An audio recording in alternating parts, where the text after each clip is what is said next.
Welcome to camp capsule episode 3। Discuss करेंगे resonating hybrid of carbonate ion.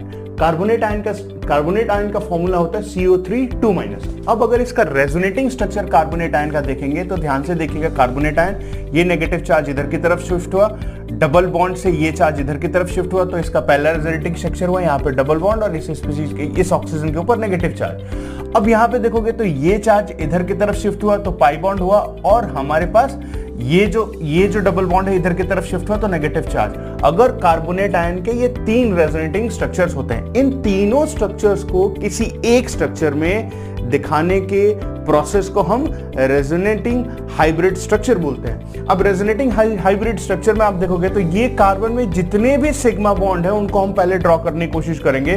तो इसमें ये जो सिग्मा बॉन्ड है इसको आपने ड्रॉ किया, सिग्मा बॉन्ड और सिग्मा बॉन्ड इसको ड्रॉ किया, और डीलोकलाइजेशन ऑफ पाई बॉन्ड है उसको आप डॉट डॉट डॉट के स्ट्रक्चर से ड्रॉ करोगे। जैसे यहाँ पे डीलोकलाइजेशन ऑफ पाई बॉन्ड हुआ तो डॉट डॉट डॉट, एक डॉट डॉट डॉट और दोबारा डॉट डॉट डॉट। और ध्यान रखना इस पूरे कार्बोनेट आयन पे कितना चार्ज है, -2। उस -2 चार्ज को आप -2 और कितने ऑक्सीजन पे वो मूव किया है तो 3 ऑक्सीजन पे, तो -2/3 यहाँ पे होएगा, -2/3 यहाँ पे होएगा, -2/3 यहाँ पे। तो इस स्ट्रक्चर को हम रेजोनेंस हाइब्रिड स्ट्रक्चर बोलते हैं। Thank you.